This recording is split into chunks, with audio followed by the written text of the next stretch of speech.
जी, नमस्कार। मैं एम्स दिल्ली से रवि कुमार गुप्ता आपका हार्दिक स्वागत करता हूँ आपके अपने स्केलेटन नर्सिंग के ऑनलाइन प्लेटफ़ॉर्म पे।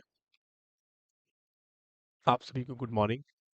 तो आज की एक ताज़ा मोटिवेशन के साथ हम अपनी क्लास को आगे बढ़ाएँगे। तो आज का जो मोटिवेशन रहेगा आपके लिए क्या है कि जीवन में बड़ा लक्ष्य हासिल करना चाहते हैं, अगर जीवन में बड़ा लक्ष्य हासिल करना चाहते हैं तो अपनी योग्यताओं को निखारना चाहिए। अपनी योग्यताओं को निखारना चाहिए, योग्यताओं से ही मुश्किल काम आसानी से पूरा हो सकता है। इसका मतलब समझते हो कि जो चीज़ जितना मेहनत माँगती है, उतनी मेहनत आपको करनी है। जो चीज़ जितनी मेहनत माँग रही है आपसे, उतनी ही मेहनत आपको करनी है उस चीज़ को पाने के लिए। क्या मेरी बात समझ में आई? कि योग्यता अगर आपके पास है, तो किसी भी मुश्किल काम को आप आसानी से पूरा कर सकते हो। आगे बात समझ में? चलिए, तो आज की क्लास में जो हम पढ़ने वाले हैं, आप सभी ने थंबनेल के रूप में देख लिया होगा कि हम आज एंटीनेटल केयर के बारे में जानेंगे। किसके बारे में जानेंगे बच्चों? एंटीनेटल केयर के बारे में जानेंगे। तो सबसे पहले हेडिंग डालेंगे सारे बच्चे एंटीनेटल केयर कि सर एंटीनेटल केयर क्या होती है? एंटीनेटल केयर देखो इसको पढ़ने से पहले इसका मतलब समझना है। इसको पढ़ने से देखो किसी भी चीज़ को पढ़ने से पहले उसका मतलब समझना बहुत ज़रूरी होता है। अगर आप उसका मतलब समझ गए कि किस बारे में बात कर रहे हैं, तो आप इज़िली उस चीज़ के अंदर घुस सकते हो, उस चीज़ को समझ सकते हो, उस चीज़ को जान सकते हो। ठीक है? आपको कठिनाई नहीं होगी अंदर घुसने में। आगे बात समझ में जैसे आपको पता है कि कहते हैं ना कि किसी भी चीज़ में या किसी भी बिल में जाने से पहले उसमें ये देख लेना चाहिए कि उसमें कोई खतरा तो नहीं है ना? किसी भी चीज़ में जाने से पहले हम कह सकते हैं कि किसी भी फ़ील्ड में आने से पहले हमें एक बार ब्रीफ़ उसका डिस्कशन लेना चाहिए कि ये क्या हम ये कर पाएँगे या इसका मतलब क्या है या फिर इसका जो ब्रीफ़ डिस्कशन है वो क्या है, ओरिएंटेशन क्या है? तो उसके बारे में मैं आपको बता देता हूँ कि एंटीनेटल केयर देखो, मैं आपको एक फ्लो चार्ट से समझाता हूँ। ये हमारा क्या है? ये हमारा डिलीवरी वाला टाइम है या फिर हम कह सकते हैं 37 वीक का, ठीक है? आगे बात समझ में? तो भैया डिलीवरी से पहले वाला टाइम कहलाता है एंटीनेटल केयर। एंटीनेटल केयर क्या कहलाता है कि सर डिलीवरी से पहले वाला टाइम कहलाता है एंटीनेटल। क्या मेरी बात समझ में आ गई? डिलीवरी के बाद का टाइम कहलाता है पोस्टनेटल। क्या कहलाता है? पोस्टनेटल। क्या मेरी बात समझ में आई कि सर एंटीनेटल किसे कहते हैं कि सर डिलीवरी से पहले को हम एंटीनेटल कहते हैं। 37 वीक्स के बाद जो भी चीज़ें आती हैं, डिलीवरी के बाद बच्चा जन्म ले लेता है, उसके बाद का पीरियड कौन-सा होता है कि सर पोस्टनेटल का पीरियड होता है और ये कितने मंथ तक होता है बच्चों? ये 6 मंथ तक हम मानते हैं। डिलीवरी से 6 महीने तक का जो पीरियड होता है उसको पोस्ट नेटल के अंदर रखा जाता है और डिलीवरी वाला जो पीरियड होता है उसको हम कहते हैं नेटल पीरियड। उसको कहते हैं नेटल पीरियड। क्या मेरी बात आपको समझ में आई? सिंपल सा लॉजिक है, कुछ नहीं करना है आपको, सिर्फ ये ध्यान रखना है कि डिलीवरी से पहले वाला जो पीरियड होता है उसको हम एंटीनेटल पीरियड के नाम से जानते हैं और जो उसके 6 महीने के बाद का जो तो पीरियड होता है उसको हम पोस्ट नेटल के नाम से जानते हैं। अब एंटीनेटल के अंदर बहुत सारी चीज़ों के बारे में हम पढ़ेंगे, कितनी विजिट्स आपको करनी है, ठीक है? नेटल के बारे में हम लेबर के बारे में पढ़ेंगे कि डिलीवरी कैसे करवाते हैं, कौन-कौन सी स्टेजेस होती हैं, उसके बारे में पढ़ेंगे। कि पोस्टनेटल के अंदर सर पीपीएच वगैरह के अंदर पढ़ेंगे कि पोस्टपार्टम कोई हेमरेज की कंडीशन तो नहीं है। उन सब चीज़ों के बारे में डिटेल में हम जानेंगे। आपको बस सब्र रखना है और मेरे साथ बने रहना है। तो सबसे पहली बात आज जो हम पढ़ेंगे वो किसके बारे में पढ़ेंगे प्यारे बच्चों? एंटीनेटल केयर के बारे में पढ़ेंगे कि एंटीनेटल नाम से पता लग रहा है कि डिलीवरी से पहले दी जाने वाली केयर को हम क्या कहते हैं? एंटीनेटल केयर कहते हैं। मतलब कि डिलीवरी से या 37 वीक से पहले दी जाने वाली केयर को हम कहते हैं क्या कहते हैं प्यारे बच्चों? एंटीनेटल केयर कहते हैं। अब आपने कई किताबों के अंदर या कई एग्ज़ाम्स आपने दिए होंगे, उनके अंदर आपको बहुत सारे क्वेश्चंस देखने को मिलते हैं। जैसे कि मैं आपसे बात करता हूँ कि सर एंटीनेटल विजिट्स कितनी होती हैं? कि आपको देखने को मिलता होगा कि सर एंटीनेटल विजिट्स कितनी होती हैं। तो आपने इसको वेरी किया होगा कि सर कोई एग्ज़ाम कुछ मानता है, कोई एग्ज़ाम कुछ मानता है, हम क्या पढ़ें, हमें क्या करना है? तो मैं आपको आज सारी चीज़ों को क्लियर करने वाला हूँ कि अकॉर्डिंग डब्ल्यूएचओ क्या कहता है, इंडियन गवर्नमेंट क्या कहती है और आइडियली कितनी विजिट्स होनी चाहिए, उसके बारे में हम बात करेंगे। तो सबसे पहला हेडिंग डालेंगे, सब हेडिंग जो होगी इसकी क्या होगी? Antenatal antenatal visits. आई बात समझ में कि एंटीनेटल विजिट्स के बारे में हम देखते हैं। सबसे पहली मैं आपसे बात करूँगा कि सर आइडियली जो विजिट होती हैं वो कितनी होनी चाहिए? आइडियली जो विजिट होनी चाहिए कि भैया एक फीमेल को इतनी विजिट्स तो कंपलसरी है करना। एक फीमेल को इतनी सारी विजिट्स तो करना कंपलसरी है कि आइडियली कितनी होती हैं। सबसे पहले मैं आपसे बात करता हूँ कि जो पहले जो 7 मंथ होते हैं, पहले जो 7 मंथ होते हैं, उनमें तो क्या करना है लेडीज़ को हर महीने 1 विज़िट करनी होती है। इसका मतलब हम कह सकते हैं कि मंथ्स फर्स्ट 7 मंथ्स में अंदर क्या करनी होती है कि 1 विज़िट एवरी मंथ कि आपको क्या करना है बच्चों कि एक विजिट आपको हर महीने करनी होती है। आपको क्या करनी है? एक विजिट हर महीने करनी होती है। क्या मेरी बात समझ में आई? बहुत बढ़िया। नंबर दूसरे की बात करता हूँ कि सर 7 टू 9 मंथ्स हम कह सकते हैं या फिर हम कह सकते हैं 7 टू 9 मंथ्स आपको क्या करनी होती है? आपको क्या करनी होती है बच्चों? 7 टू 9 मंथ्स आपको कितनी विजिट करनी होती है? 2 visit every month 2 visit every month या हम कह सकते हैं कि एवरी 15 दिन के अंदर कि हर 15 डेज के अंदर आपको करनी है विजिट या फिर हम कह सकते हैं कि सर 30 दिन के अंदर आपको विजिट करनी है। कह सकते हैं या नहीं कह सकते? सर के बिल्कुल कह सकते हैं। नंबर तीसरी बात करते हैं कि सर आपको मोर देन 9 मंथ हो जाते हैं, उस विजिट के अंदर आपको कितने बार विजिट करनी होती है कि हर 1 visit in a week 1 visit in a week कि आपको हर विजिट एक वीक में आपको करनी है जब भी 9 मंथ से ऊपर हो जाते हैं। क्या मेरी बात आपको समझ में आई?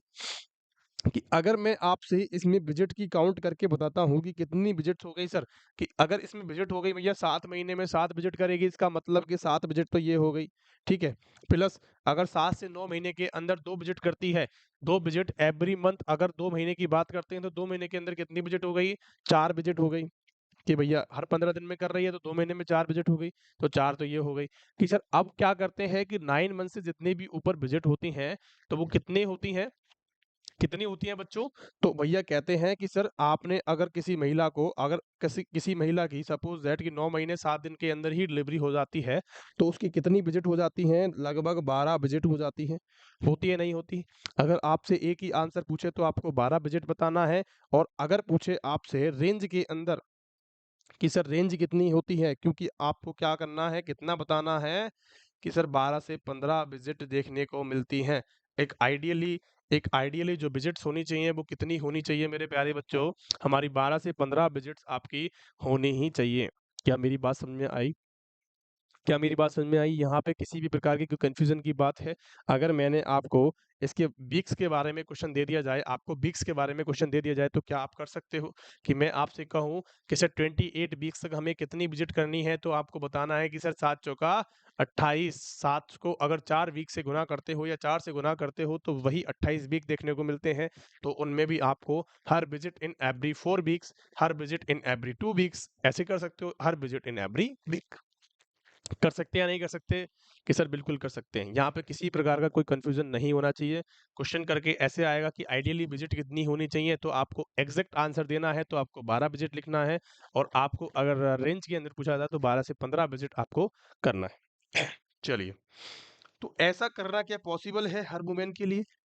ऐसा करना क्या पॉसिबल होता है हर लेडी के लिए? देखो, सिंपल सी बात मैं आपसे करता हूँ कि गाँव की जो महिलाएँ होती हैं, वो बार-बार हॉस्पिटल जाया नहीं करती हैं या फिर बार-बार उनको जाने नहीं दिया जाता है या उनके पास सुविधा नहीं होती है जाने-आने की, तो हम कह सकते हैं कि ये एवरी वुमेन के लिए लागू नहीं होता है। तो इसके अंदर लिखेंगे, this is not possible for every women. कि भैया ये सभी वुमेन्स के लिए लागू नहीं होता है या सभी के लिए ये लागू नहीं हो सकता, ठीक है। अब मैं आपसे बात करता हूँ कि सर सभी के लिए लागू नहीं होता तो कुछ गवर्नमेंट ऑफ इंडिया ने कुछ डब्ल्यूएचओ ने उनके लिए कुछ कैटेगरी बनाई है कि आपको मिनिमम इतनी विजिट तो करनी ही करनी है। सबसे पहले मैं अगर आपसे बात करूँ किस किस के बारे में बात करेंगे, सबसे पहली बात करता हूँ कि सर अकॉर्डिंग टू डब्ल्यूएचओ क्या कहता है कि sir according to Indian government क्या कहती है, आप सीएससी, बीएससी या फिर क्या कहते हैं डिस्ट्रिक्ट हॉस्पिटल में दिखाने जाओगे तो वो क्या कहते हैं। ठीक है, सबसे पहली मैं आपसे बात करता हूँ कि सर डब्ल्यूएचओ के अकॉर्डिंग मिनिमम कितनी विजिट बताई गई हैं। मिनिमम जो विजिट बताई गई हैं वो 3, यहाँ पे सॉरी अर्लियर की बात करते हैं तो 3 विजिट थी अर्लियर। देखो पहले वाला डाटा हमारे कोई काम का नहीं है, लेकिन मैंने आपको लिखवा दिया है कि पहले डब्ल्यूएचओ क्या कहता था कि सर 3 विजिट तो आपको करनी ही करनी है, कि एक फर्स्ट में करना है, एक सेकंड ट्राइमेस्टर में करना है, एक थर्ड ट्राइमेस्टर में करना है।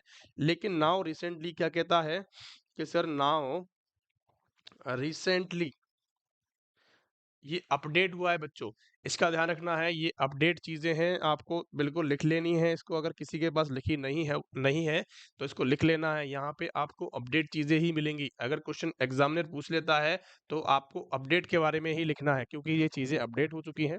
आपको पुराने ठर्रे पे नहीं चलना है। तो नाउ रिसेंटली कितनी विजिट हो गई हैं बच्चों? 8 विजिट हो गई हैं। कितनी विजिट हो गई हैं प्यारे प्यारे बच्चों? कि सर 8 विजिट हो गई हैं। 8 विजिट कैसे कैसे हो गई हैं मैं आपको बताता हूँ। 1 2 3 4 5 6 7 और 8 ऐसे विजिट को आपको काउंट करना है। कि सर पहली जो विजिट होती है, एक जो विजिट आपको करनी है वो कब करनी है? कि सर फर्स्ट ट्राइमेस्टर के अंदर करनी है। एक आपको जो विजिट करनी है वो फर्स्ट ट्राइमेस्टर के अंदर करनी है। दूसरी जो विजिट आपको, दूसरी और तीसरी जो विजिट करनी है वो सेकंड ट्राइमेस्टर के अंदर करनी है। क्या मेरी बात आप सुन पा रहे हैं? क्या समझ में आ रही है? कि जो सेकंड विजिट आपको करनी है वो कब करनी है प्यारे बच्चों? कि सेकंड और थर्ड जो विजिट होती है वो सेकंड ट्राइमेस्टर के अंदर करते हैं। बाकी की जो बची कुची जो विजिट्स हैं हमारी, वो थर्ड ट्राइमेस्टर के अंदर करी जाती हैं। कब करी जाती हैं प्यारे बच्चों? कि सर थर्ड ट्राइमेस्टर के अंदर करी जाती है। क्या मेरी बात समझ में आ गई आपको? कि सर अकॉर्डिंग टू डब्ल्यूएचओ अगर हम पहले की बात करते हैं कि सर पहले कितनी विजिट देखी जाती थी, कि सर 3 विजिट देखी जाती थी। उसके बाद हमने क्या कर दिया, इसको अपडेट कर दिया है डब्ल्यूएचओ ने। उसके बाद उन्होंने बताया है कि सर 8 विजिट होती हैं, और 8 विजिट भी आपको क्या करना है कि सर एक विजिट होती है फर्स्ट ट्राइमेस्टर के अंदर, दूसरी और तीसरी कब होती है? हमारे सेकंड ट्राइमेस्टर के अंदर, और लास्ट में जो बची कुछ 5 विजिट्स हैं वो हम थर्ड ट्राइमेस्टर के अंदर करते हैं। क्या मेरी बात समझ में आई? चलिए बहुत बढ़िया। अगर मैं आपसे इंडियन गवर्नमेंट की बात करता हूँ तो इंडियन गवर्नमेंट कहती है भैया 4 विजिट ही कर लो, वही बहुत है हमारे लिए। कितनी विजिट कर लो? कि सर 4 ही विजिट करनी है आपको। इंडियन गवर्नमेंट क्या कहती है? अकॉर्डिंग टू इंडियन गवर्नमेंट आपको बिल्कुल स्पेसिफाई किया जाएगा एग्जामिनर। एग्जामिनर के अकॉर्डिंग आपको एग्जाम में किसी भी क्वेश्चन के अंदर आपको बिल्कुल बताया जाएगा कि आपको इंडियन गवर्नमेंट के अंदर लिखना है या फिर क्या करना है, डब्ल्यूएचओ के अंदर लिखना है। अगर कुछ नहीं आता है तो आपको इंडियन गवर्नमेंट के हिसाब से ही चलना है। आपको इंडियन गवर्नमेंट के हिसाब से ही चलना है। क्या मेरी बात आप तक पहुंच गई है? चलिए, अगर इंडियन गवर्नमेंट क्या कहती है भैया, आपको 4 विजिट करनी है। अगर मैं आपसे बात करता हूँ कि सर फर्स्ट विजिट जो होती है वो कब करनी है भैया, तो कहती है कि सर 8 टू 12 वीक्स पे आप एक बार आ जाओ। लेकिन जो सेकंड सेकंड जो विजिट होती है वो कब करनी चाहिए? कि भैया ये कहते हैं कि 24 से 26 वीक पे आप एक बार आ जाओ। लेकिन थर्ड जो विजिट होती है वो कब कहते हैं कि भैया आप 32 वीक पे आ जाओ। ठीक है, कि आपको 32 वीक पे बुलाया जाएगा। लेकिन जो फोर्थ विजिट होगी बच्चों, वो कब करनी है? कि 36 टू 38 वीक्स पे बुलाया जाएगा।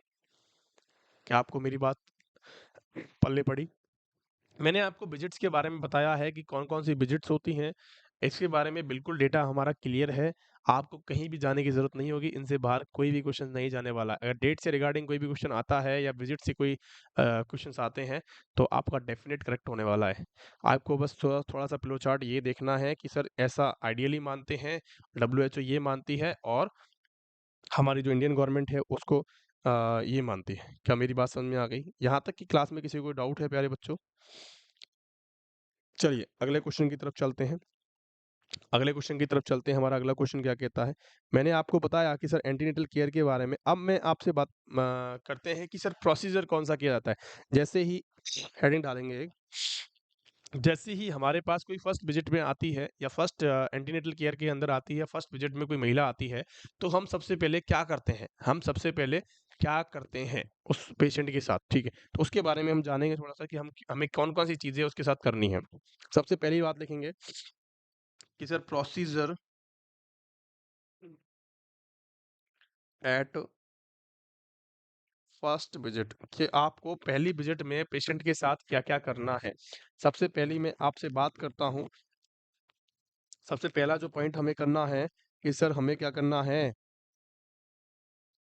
ऑफसेटिक स्कोर हमें देखना है। क्या मेरी बात समझ में आई? ऑफसेटिक स्कोर का मतलब समझते हो? मैंने आपको बताया हुआ है कि ग्रेविडा क्या होता है, हमें ग्रेविडा का स्कोर देखना है, हमें वैरायटी का स्कोर देखना है, हमें लाइव बर्थ के बारे में पूछना है, गटबाल स्कोर के बारे में मैंने आपको बता रखा है, आप फुल डिटेल में जाके देख सकते हो मेरी वीडियो को। ठीक है, सबसे पहली बात हमने करी कि सर ऑब्जेक्टिव स्कोर को देखना है ना। दूसरी बात हम करते हैं कि सर ईडीडी, कि सर ईडीडी का मतलब क्या होता है, expected date of delivery, expected date of delivery. किसी भी महिला की हम डिलीवरी की डेट निकाल सकते हैं, किसी भी महिला की हम डिलीवरी की डेट निकाल सकते हैं। कैसे निकालते हैं वो मैंने फुल लेक्चर के अंदर दे रखा है, आप वहां जाके देख सकते हो पूरी वीडियोस, आपको बिल्कुल क्लियर समझ में आ जाएगा। तो एक्सपेक्टेड डेट ऑफ डिलीवरी हम क्या कर सकते हैं, कैलकुलेट करते हैं कि भैया आपकी डिलीवरी जो है वो इतने दिन पे इतनी तारीख को हो सकती है, उससे प्लस माइनस 7 डेज होता है। आगे बस में नंबर तीसरी की बात करते हैं कि सर डिटेल्ड हिस्ट्री ले सकते हैं पेशेंट की, डिटेल्ड हिस्ट्री ऑफ क्लाइंट, कि हम पेशेंट की क्या कर सकते हैं प्यारे बच्चों, कि डिटेल उसकी हिस्ट्री ले सकते हैं कि उसको कोई प्रॉब्लम तो नहीं है, कि उसको कोई प्रॉब्लम तो नहीं है। जैसे कि हम कह सकते हैं हिस्ट्री ऑफ प्रेजेंट और पास्ट प्रेगनेंसी, कि भैया उसको पहले की कोई कमी तो नहीं है, पहले को उसके बच्चे थे या नहीं है, अभी उसके क्या है कि कितने महीने हो गए हैं, उस सबसे यही चीजें पूछते हैं और कुछ नहीं करते हैं। मेंस्ट्रुअल, मेंस्ट्रुअल हिस्ट्री हम ले सकते हैं। मेंस्ट्रुअल हिस्ट्री का मतलब क्या है प्यारे बच्चों, कि मेंस्ट्रुअल हिस्ट्री का मतलब है कि उसको जो पीरियड्स हैं वो अपने टाइम पे आते थे या नहीं आते थे, या लास्ट पीरियड कब आया है उसके बारे में हम पूछ सकते हैं। तो LMP की डेट हमें पूछनी होती है। ठीक है, और क्या कर सकते हैं, फैमिली हिस्ट्री ले सकते हैं, कि भैया फैमिली में कितने बच्चे हैं, आपकी आपकी मदर को फादर को कोई डायबिटीज़ कंडीशन तो नहीं है, कुछ ऐसा ऐसी कोई ड्रिंक व्रिंक तो नहीं करते हैं, कोई स्मोकिंग तो नहीं करता है, या फिर कोई जेनेटिकल प्रॉब्लम तो नहीं है। उन सब चीज़ों के बारे में यहाँ पे बात करनी चाहिए। और यहीं पे इन चीज़ों के बारे में ही हम बात करते हैं। कोई पास्ट मेडिकल हिस्ट्री तो नहीं है, पास्ट मेडिकल या सर्जिकल हम बोल सकते हैं कि सर्जरी तो नहीं हुई है किसी आपकी पहले, तो हिस्ट्री हम ये भी ले सकते हैं। और हम कह सकते हैं पर्सनल हिस्ट्री ले सकते हैं पेशेंट की, लाइक मैं आपसे बात करूं कि लाइक किसकी स्मोकिंग वगैरह तो नहीं करती है, स्मोकिंग, या फिर हम कह सकते हैं कि अल्कोहल तो नहीं लेती है वुमेन। तो उन सब चीज़ों के बारे में हमें डिटेल में हिस्ट्री लेनी होती है जिस पेशेंट की। और सिंपल तरीका है ये, हमारे डेली रूटीन में ये चीज़ें होती हैं। सबसे दूसरी बात करता हूँ कि सर क्लिनिकल एग्जाम्स भी हम कर सकते हैं। क्लिनिकल एग्जाम्स की बात करूँ मैं आपसे, क्लिनिकल क्लिनिकल एग्जाम के अंदर हमें क्या करना होता है, सबसे पहली बात तो हमें उसके बिल्ड को देखना होता है, build and nutritional status, build and nutritional status patient का देखना होता है। ठीक है, और हम कह सकते हैं पेशेंट के हाइट को देखना होता है, पेशेंट के वेट को देखना होता है, हम कह सकते हैं एडिमा देखना होता है कि उसके हाथ पैरों में कोई एडिमा, एडिमा का मतलब है सूजन तो नहीं है। अब ये सूजन जो होती है वो वाटर रिटेंशन के कारण हो सकती है, तो ड्यू टू वाटर रिटेंशन, क्या मेरी बात समझ में आई, कि ड्यू टू वाटर रिटेंशन के कारण क्या होती है, कि क्या हो जाती है बच्चों, आपको एडिमा देखने को मिलता है। अब जो एडिमा होता है वो दो कंडीशन से होता है, एडिमा जो होता है दो कारण से हो सकता है, एक तो होता है फिजियोलॉजिकल, एक तो होता है फिजियोलॉजिकल होता है, दूसरा होता है साइकोलॉजिकल होता है। क्या मेरी बात समझ में आई? तो फिजियोलॉजिकल का मतलब होता है कि कोई ऐसी कंडीशन है जो कि जैसे अपन जनरल की बात करते हैं कि पैर लटका के अगर आपने 3-4 घंटे अगर पैर लटका लिए अपने, तो आपको सूजन देखने को मिल जाती है पेशेंट के अंदर। तो यही कंडीशन होती है फिजियोलॉजिकल के अंदर। फिजियोलॉजिकल के अंदर अगर उसको रिपोज़िशन किया जाए या फिर हम कह सकते हैं कि थोड़ी देर अगर रेस्ट करवाया जाए पेशेंट को, तो वो सबसाइड हो सकता है। वो सबसाइड हो सकता है, उसको कहते हैं फिजियोलॉजिकल, मतलब कि कुछ ऐसी अबनॉर्मलिटीज़ उसके अंदर नहीं होती है, पेशेंट के अंदर ऐसा कुछ डिफेक्ट नहीं होता है, हम कह सकते हैं कोई बीमारी नहीं होती है, जिसकी वजह से एडीमा हुआ है। वो सिर्फ़ फिजियोलॉजिकल है, अगर आप उसकी पेशेंट की बॉडी मूवमेंट को चेंज करते हो या फिर हम कह सकते हैं पोस्चर्स को चेंज करते हो, तो वो सबसाइड हो सकता है। तो हम इसमें लिखेंगे तो हम इसमें लिखेंगे द एडिमा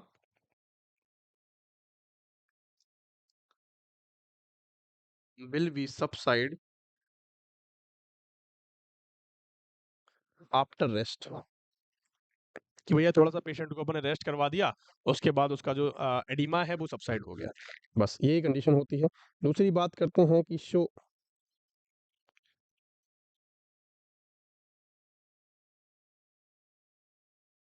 ये कैसा होता है, पिटिंग एडिमा शो होता है। पिटिंग एडिमा का मतलब होता है कि जैसे आपने हाथ पे जैसे सपोज़ दैट यहाँ पे स्वेलिंग हो रखी है, तो आपने इसको दबाया और आपने हाथ हटाया तो वो एकदम खिंच के बाहर आता है। खिंच के इन द सेंस कि वो थोड़ा-सा देर रुकता है, फिर वो धीरे-धीरे, धीरे-धीरे अपनी जगह पे आता है। उसको कहते हैं पिटिंग एडिमा, ठीक है? फिजियोलॉजिकल का मतलब साइकोलॉजिकल का मतलब होता है कि this type of oedema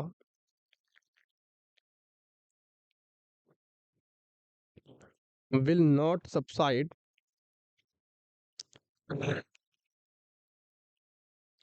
after rest. मतलब रेस्ट से अगर सही नहीं हो रहा है तो इसका मतलब क्या है कि due to any kidney problem, कि भैया कोई ना कोई बीमारी है पेशेंट को। हम कह सकते हैं कि अगर कोई ना कोई बीमारी पेशेंट को है, उसकी वजह से आपको एडिमा देखने को मिलता है, तो हम क्या कहते हैं कि सर साइकोलॉजिकल कंडीशन है या कोई पैथोलॉजिकल कंडीशन है या फिर हम कह सकते हैं क्योंकि बीमारी की वजह से क्या देखने को मिलता है, एडिमा देखने को मिलता है। उस पेशेंट को हमें क्या करना है, उसको हम क्या कहते हैं प्यारे बच्चों, उसको हम कहते हैं कि सर साइकोलॉजिकल प्रॉब्लम हो गई है। क्या मेरी बात समझ में आई? चलिए, और क्या करते हैं क्लिनिकल एग्जाम्स के अंदर? क्लिनिकल एग्जाम्स के अंदर हम पेशेंट का बीपी ले सकते हैं, हम पल्स रेट ले सकते हैं, ठीक है? आप एज्यूम करो अपने आप को कि आप एक ओपीडी में, ऑब्स गायनी की एक ओपीडी है, वहाँ पे आप बैठे हुए हो डॉक्टर के साथ और आपको सिर्फ डिटेल हिस्ट्री लेनी है पेशेंट की, तो आपको परफॉर्मा दिया जाता है, आपके पास वो कागज़ होते हैं जिनके अंदर ये चीज़ें लिखी होती हैं कि आपको बीपी चेक करना है, आपको पल्स देखनी है, आपको टेम्परेचर देखना है, आपको शुगर देखना है, आपको टेम्परेचर देख सकते हो, शुगर देख सकते हो। ये सारी चीज़ें नॉर्मल हैं, आपको वाइटल्स तो देखने ही देखने पड़ेंगे, पेशेंट आया है तो। ग्रेविटा के बारे में देखना पड़ेगा, उसकी बॉडी के बारे में देखना पड़ेगा, उसकी हाइट वेट के बारे में देखना पड़ेगा। वो सारी चीज़ें हैं क्यों ये हर बार ही आपको करना होता है। इसका कोई ऐसा कोई ये नहीं है कि फर्स्ट विज़िट में ही करते हैं, लेकिन ये कभी ये आपको जब भी महिला आपके पास पहली बार आती है, तो हमें ये डन करना ही होता है। क्योंकि ये क्या होती है, हिस्ट्री होती है, हिस्ट्री को हम बार-बार नहीं लेते हैं। जनरली हम क्या करते हैं कि जब भी हर बार महिला आती है, तो हमें वाइटल्स देखने होते हैं, शुगर आउटपुट देखना होता है, हाइट वेट देखना होता है। ठीक है? चलिए, तो हम कह सकते हैं during pregnancy during pregnancy blood pressure is normally lower side. Lower side होता है। ब्लड प्रेशर जो है वो नॉर्मली क्या होता है बच्चों, लोअर साइड देखने को मिलता है। लेकिन अगर मैं आपसे बात करता हूँ ड्यू टू किसके कारण देखने को मिलता है, प्रोजेस्टेरॉन के कारण देखने को मिलता है। और प्रोजेस्टेरॉन कैसा हार्मोन है, ये हमारा प्रेगनेंसी मेंटेनिंग हार्मोन है। कैसा है बच्चों, प्रेगनेंसी मेंटेनिंग हार्मोन। क्या है बच्चों कि सर प्रेगनेंसी मेंटेनिंग हार्मोन कौन सा है हमारा, कौन सा है हमारा प्रोजेस्टेरॉन कभी भी क्वेश्चन आ सकता है, आपसे पूछ सकते हैं कि प्रेगनेंसी को मेंटेन करने वाला हार्मोन कौन-सा है, तो आपको बिल्कुल बेझिझक होके कौन-सा हार्मोन बताना है कि सर प्रोजेस्टेरॉन हार्मोन बताना है। क्योंकि क्या काम करता है, ये कॉन्ट्रैक्शंस को नहीं होने देता है। जब तक ये रहेगा तब तक ये कॉन्ट्रैक्शंस नहीं होने देगा बॉडी में। अब जब तक कॉन्ट्रैक्शंस नहीं होंगे तो प्रेगनेंसी आगे चलती जाएगी। क्या मेरी बात समझ में आ गई? चलिए, अगर मैं आपसे बात करूँ कि सर इसका मतलब आपने बता दिया कि सर ये जो होता है ड्यू टू द प्रोजेस्टेरॉन के कारण जो महिला का बीपी है वो लोअर साइड रहता है। ठीक है? तो इट रिलैक्स ये क्या काम करता है? It relax the smooth muscle fibre. ये स्मूथ जो मसल्स होती हैं उन और मसल फाइबर्स होते हैं उनको रिलैक्स करने का काम करता है। जब रिलैक्स पड़ी होती हैं तो वो बीपी पे उनका कोई कंट्रोल नहीं होता है। क्या मेरी बात समझ में आई? अगर मैं आपसे बात करूँ इफ बीपी अगर आपसे 140/90 mm ऑफ एचजी देखने को मिलता है तो आपको क्या कह देना है कि भैया इसको तो क्या है, हाइपरटेंशन की बीमारी है हम कह सकते हैं, या फिर कह सकते हैं कि हाइपरटेंशन है इस मदर को। तो अगर आपको इतना बीपी देखने को मिलता है तो आपको हाइपरटेंशन के बारे में बताना है। इसके बारे में और भी कंडीशंस होती हैं कि जैसे अगर 160 से ऊपर जाता है तो उसको क्या कहते हैं, प्री-एक्लेम्पसिया, एक्लेम्पसिया की कंडीशन भी होती हैं। मैं आपको आगे पढ़ाऊँगा उनके बारे में कि जब भी पेशेंट का बीपी ज़्यादा होता है तो कौन-कौन सी क्वेरीज़ आपको देखने को मिलती हैं, कौन-कौन सी कंडीशंस, कौन-कौन से कॉम्प्लिकेशंस हो जाते हैं। ठीक है? उसके बारे में हम आगे पढ़ेंगे। फिलहाल आपको यही समझना है कि 140 से अगर ज़्यादा देखने को मिलता है तो आपको क्या कह देना है बच्चों, हाइपरटेंशन कह देना है। क्या मेरी बात समझ में आई? चलिए, हम सर थायरॉइड के बारे में भी करवा सकते हैं कि सर थायरॉइड को हम क्या करवा सकते हैं, टेस्ट करवा सकते हैं या थायरॉइड के बारे में पूछ सकते हैं पेशेंट से कि आपको थायरॉइड की कोई बीमारी तो नहीं है। क्या होता है कि सर थायरॉइड जो होता है या फिर हम कह सकते हैं हाइपोथायरॉयडिज्म।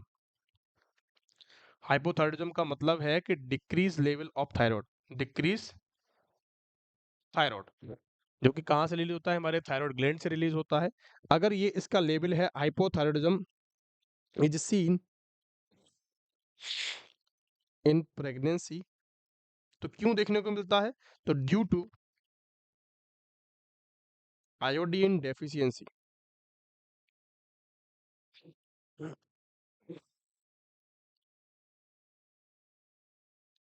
इन डेवलपिंग। आपको पता है कि इंडिया जो है वो डेवलपिंग कंट्री है। डेवलपिंग का मतलब है कि ये अभी रास्ते में है, डेवलप तक नहीं पहुंचा है, ये रास्ते में है, एकदम सक्सेस पे नहीं पहुंचा है। हम कह सकते हैं कि जैसे यूएस वगैरह है वो डेवलप्ड है, वो ऑलरेडी डेवलप्ड हो चुके हैं, वो सक्सेस पे पहुंच चुके हैं। लेकिन ये क्या है कि डेवलपिंग कंट्री है, और डेवलपिंग कंट्रीज के अंदर डेवलपिंग कंट्रीज का मतलब यही है कि पूरी न्यूट्रिशन आपको नहीं मिल पाना, आपके पास सक्सेस का नहीं होना, बहुत सारी चीजें हैं, बेरोजगारी का होना, इनके ये लक्षण होते हैं। ठीक है? अगर मैं आपसे बात करूं कि आयोडीन डेफिशिएंसी कहाँ देखने को मिलती है, तो डेवलपिंग कंट्रीज के अंदर देखने को मिलती है। और डेवलपिंग कंट्री कौन सी है, हमारी इंडिया है। तो हम कह सकते हैं कि प्रेगनेंसी के अंदर आपको आयोडीन की डेफिशिएंसी देखने को मिलती है। उससे क्या होता है कि थायरॉइडिज्म जो होता है, या फिर हम कह सकते हैं कि थायरॉइड का लेवल जो होता है वो कम हो जाता है। अब भैया थायरॉइड का अगर लेवल कम होता है या हाइपोथायरॉइडिज्म जब भी होता है पेशेंट को, तो कौन सी कंडीशन कॉज होती है, हाइपोथायरॉयडिज्म जो होता है वो कौन सी कंडीशन कॉज करता है कि सर गोइटर कॉज कर देता है। क्या करता है, गोइटर कॉज करता है बच्चों के अंदर। आपको समझ में आ जाना चाहिए गोइटर क्या होता है, उसके बारे में भी हम पढ़ेंगे। आपको सिर्फ सब्र रखना है, उसके बारे में भी हम आगे पढ़ेंगे। कि सर और क्या कर सकते हैं कि सर आपको ब्रेस्ट एग्जामिनेशन कर सकते हैं। क्या कर सकते हैं प्यारे बच्चों कि सर ब्रेस्ट एग्जामिनेशन हम कर सकते हैं, हम कर सकते हैं लंग्स एंड हार्ट को हम चेक कर सकते हैं कि कोई साउंड तो नहीं आ रहा है, या फिर जो हम कह सकते हैं कि जो हार्ट है वो प्रॉपर वर्क कर रहा है या नहीं कर रहा। ठीक है? इन सारी चीज़ों को हमें जब भी हमारे पास कोई महिला आती है फर्स्ट नेचुरल विजिट में, एंटीनेटल विजिट के अंदर, फर्स्ट विजिट के अंदर, तो हमें ये सारी चीज़ें करनी होती हैं। और हम कर सकते हैं कि पर एब्डोमिनली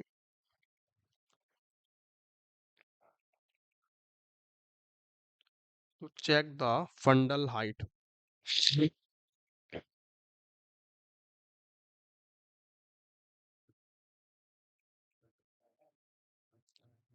आप ऐसे इसको समझ नहीं पाओगे, ऐसे आपको समझने में, ऐसे रट्टा मारने में आपको बहुत प्रॉब्लम हो सकती है। मैं कहता हूँ आपसे कि आपको सिर्फ़ क्या करना है मेरे प्यारे बच्चों, आपको इसको रटना नहीं है। आपको सिर्फ़ इसको क्या करना है, फ़ील करना है। आप एक इमेजिन करना है कि मैं वहाँ पे बैठा हुआ हूँ और मेरे पास कोई महिला आती है तो मुझे ये चीज़ें सारी करनी है। नॉर्मल रूटीन चीज़ें हैं, आपको कुछ ज़्यादा कुछ नहीं करना है। आपको सिंपल चीज़ें मैंने आपको लिखा दी हैं। और क्या कर सकते हैं कि सर यहाँ पे हम पर स्पेकुलम एग्जामिनेशन कर सकते हैं। पर स्पेकुलम एग्जामिनेशन हम कर सकते हैं। पर स्पेकुलम एग्जामिनेशन किसके लिए करते हैं भैया? To see the cancer, to see the, इसके बारे में हम पढ़ेंगे कि भैया ये कौन-कौन सी चीज़ें होती हैं, यहाँ पे कौन-कौन सी चीज़ें देखने को मिलती है, कि सर हम एक पर वेजाइनल भी कर सकते हैं, कि सर पर वेजाइनल एग्जाम क्या हम कर सकते हैं कि नहीं कर सकते? कि भी सर बिल्कुल कर सकते हैं, लेकिन इसको अपन को नहीं करना है, इसको सिर्फ डॉक्टर ही परफॉर्म करता है। अगर आपको करना है तो इसके अंदर क्या होता है, तो it can be done early pregnancy. Early pregnancy का मतलब समझते हो कि आपको इसको 12 वीक से पहले ही, या फिर हम कह सकते हैं 8 वीक से पहले ही आपको देखना होता है, कि अर्ली प्रेगनेंसी के अंदर देख सकते हो, लेकिन आपको इसको बाद में आप इसका एग्जामिनेशन नहीं कर सकते। ठीक है, तो early it can be done in early pregnancy when uterus is a intra pelvic organ to diagnose pregnancy। मैंने आपको पिछली क्लास में बताया था कि हमारा जो यूट्रस होता है वो 12 वीक्स तक कहाँ होता है, हमारे यूट्रस के अंदर होता है, या फिर हम कह सकते हैं यूट्रस जो होता है वो पेल्विक के अंदर होता है। किसके अंदर होता है प्यारे बच्चों? पेल्विक के अंदर होता है, या फिर हम कह सकते हैं कि इंट्रा पेल्विक ऑर्गन होता है। मैंने आपको पूरा डिटेल में बताया हुआ है, आपको वहाँ जाना है और उसको देखना है, क्योंकि वहाँ से इंपॉर्टेंट क्वेश्चन बनते हैं। थर्ड ट्राइमेस्टर के अंदर मैंने आपको बताया कि कब आपको 28 वीक पे कब देखने को मिलता है, 20 वीक पे आपको कहाँ देखने को मिलता है, 24 पे कहाँ देखने को मिलता है। उस सब के बारे में मैंने बहुत अच्छे तरीके से समझाया हुआ है। तो आपको वो जाना है वहाँ पे और उस वीडियो को देखना है, क्योंकि बहुत इंपॉर्टेंट वीडियो है। ठीक है, अगर मैं इसकी बात करता हूँ तो इसके अंदर हम क्या कर सकते हैं, टू असिस क्या-क्या चीज़ें चेक करते हैं अगर हम एग्जामिनेशन करते हैं, या फिर हम वेजाइनल एग्जामिनेशन करते हैं, to to assess size of uterus, uterus की साइज को हम देखते हैं, कि to rule out pelvic pathology. कोई पेल्विक पैथोलॉजी तो नहीं है, कि पेल्विक्स में कोई गड़बड़ तो नहीं है, जब डिलीवरी के टाइम आएगी तो आपको, अगर आपने ये नहीं देखा और डिलीवरी के टाइम पे आपको कोई प्रॉब्लम्स हुई तो उसका सिजेरियन सेक्शन करना पड़ सकता है। इसीलिए हमें क्या करना होता है बच्चों, ये सारी चीज़ें हमें पहले ही रूल आउट कर लेनी है। आपको यहाँ तक कि क्लास में किसी को डाउट है मेरे प्यारे बच्चों? तो मैंने आज की क्लास में आपको क्या-क्या चीज़ें बताई हैं। मैंने आपको इंपॉर्टेंट चीज़ें बताई हैं कि एंटीनेटल विजिट्स के अंदर कितनी-कितनी विजिट्स हमें करनी होती है, एंटीनेटल क्या होता है, प्रीनेटल क्या होता है। एंटीनेटल को हम प्रीनेटल के नाम से भी जान सकते हैं, ठीक है? पोस्टनेटल क्या होता है।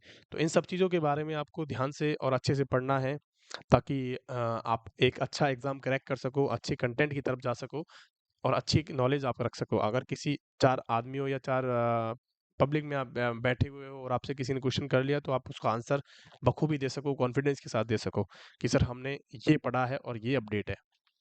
आगे बात समझ में? अगर आपको लेक्चर समझ में आता है तो प्लीज़ कमेंट करेंगे और शेयर करेंगे अपने दोस्तों के साथ, ताकि हमें और आपको दोनों को मोटिवेशन मिलता रहे और आपको हमेशा अच्छा कंटेंट मिलता रहे। तो thank you so much for being there. पढ़ते रहें और बढ़ते रहें।